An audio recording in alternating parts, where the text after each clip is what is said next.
everyone, welcome back to my channel. My name is Liliana, and on this channel we discuss history and literature related topics, so make sure to subscribe if that interests you. So today I wanted to talk about registering for classes.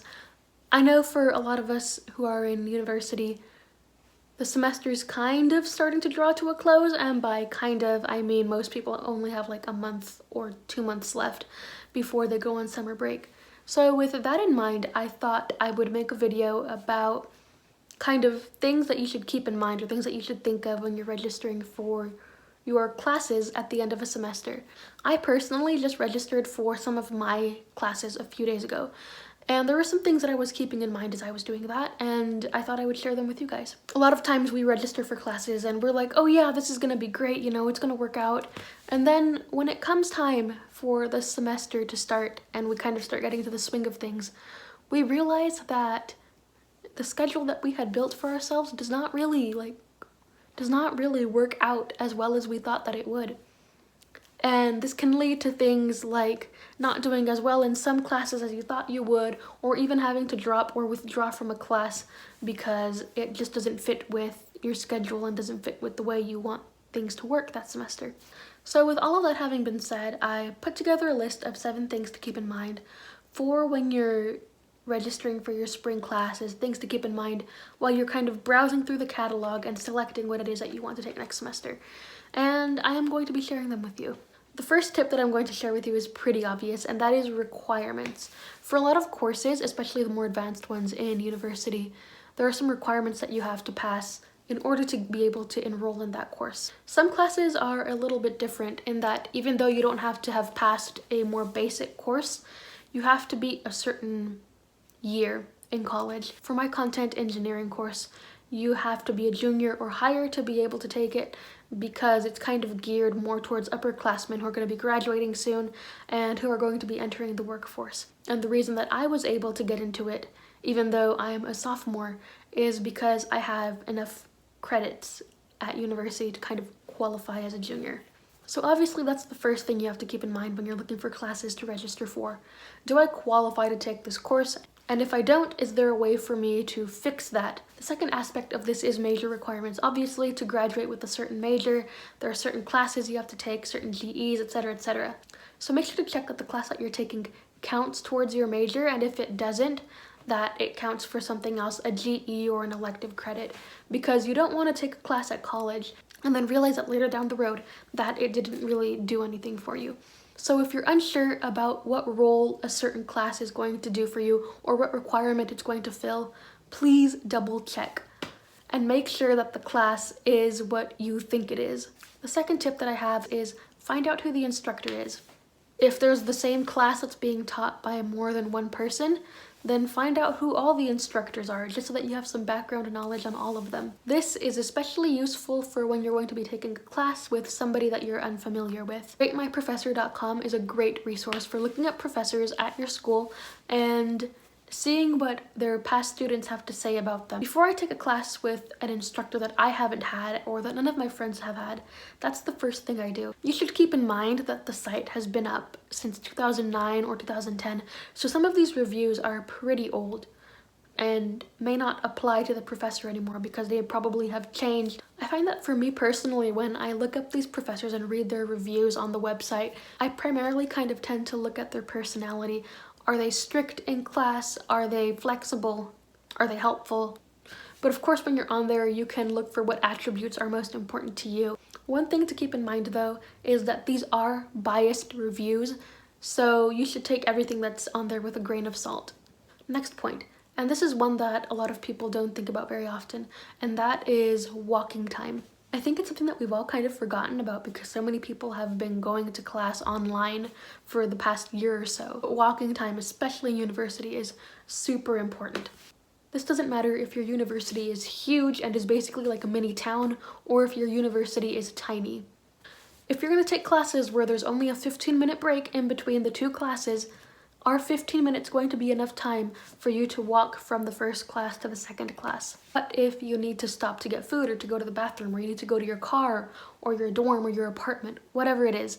Do you have adequate time in between classes to be able to get there in a timely manner? And if the answer is yes, do you also have extra time to be able to go do something else if it's necessary. If you are a freshman and you don't know what your college campus looks like, reach out to the people you know who are upperclassmen. Look up your campus's map. If you don't want to register for classes and then on the first day realize that you only have 10 minutes to walk from one side of campus all the way to the other and that you can't make it.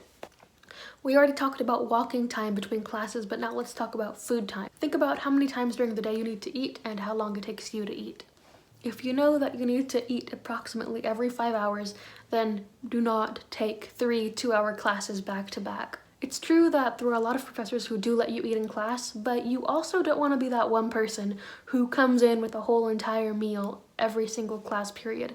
Like that one person in my econ class the first semester of freshman year, who would come in every class with a whole entire to-go plate of eggs and bacon and pancakes and juice and breakfast burritos and toast.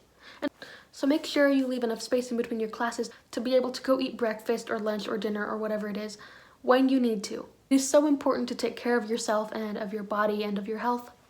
This next point is one that was suggested by my friend, which I honestly hadn't even thought about, but now that she suggested it to me, I think it's a great idea and it's something that I'm going to start implementing in my own schedule planning, which is leave enough time in between your classes to allow yourself to mentally transition from one subject to another. Obviously, this looks different for everybody else. Maybe it doesn't even apply to you. If you need time for yourself to kind of clear your mind from what happened in the previous class and to mentally prepare yourself for the next one, then please do that. It'll help your concentration. I know a lot of people usually get content from their various classes mixed up, especially if the classes are really similar. And I think the value of this tip that my friend came up with is not only to allow yourself to have a mental space from one class subject to the other, but also to just kind of allow yourself to take a rest in general. As students, it is super important to just have breaks in between the various activities that we're doing so that we can be fully present in whatever it is that we are doing. If you think that having 30 minutes to relax in between each class is what will work best for you and what will help you have the maximum amount of concentration, then that's something that you should keep in mind when you're picking out your classes.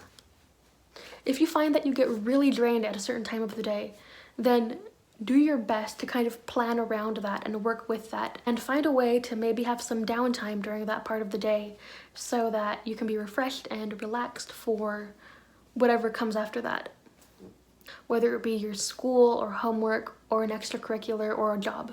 Okay, number 6. This is actually the most important one for me personally. It's what I always think of whenever I am going to be taking a new class or a job or any other kind of opportunity that is presented to me. And that is, how is this thing, this class, this internship, etc., how is it going to further my educational goals and contribute to my interests? I know this can sometimes be hard because not every single thing that we do can be connected to our major or to our career goal. And not everybody has the ability to be so selective with the classes that they take. But generally speaking, when you're selecting your classes, if you have a lot of options available to you, then kind of try to be selective about which one you choose to take. One of my GEs, I took a communication class because I thought it would be important for public speaking and for the professional world and things like that. However, this does not mean that every single thing has to be centered around your future career. When I say to keep an eye out for things that further your interest, that also means just things that you enjoy doing for fun. But if you have the space available to take a certain class and you really want to take it because it's something that you've always been interested in, then that counts as furthering your interests. And with that, we move on to the last and most likely the briefest point, which is don't try to be like your friends. I kind of touched on this a little bit in my video about productivity, and I talked about how we often try to compare ourselves to what other people around us are doing, and we try to judge ourselves and say that we are not doing enough and that we could be doing more because that other person is doing more. But the truth is, you don't know what that other person's life is like. Maybe the reason they're able to fit in so many classes is because they don't have that many other obligations outside of school. That might not work for you. So when you're signing up for classes, don't try to overload on units and get as many units as possible. As the old adage once said, work smarter, not harder. You want to take the right amount of units that will work for you and that will best fit into your current schedule. That is the way that you're going to be able to be the most successful and get the best work done, not by trying to do as much work as possible all at once. Those are the main things to keep in mind when you're registering for classes next semester. Think about how the classes that you're going to take are going to fit into your schedule. Think about any breaks you might need. And also think about how this class fits into your plan that you have for your education, for your major and your requirements. That is all for today. Thank you so much for watching. Don't forget to like, comment, and subscribe, and turn on the notification bell so that you can get notified when I put out a new video. Bye! Oh yeah guys, and before I go, I also forgot to mention that I have a blog post on this topic as well. So make sure to check that out. I will be linking it in the description below.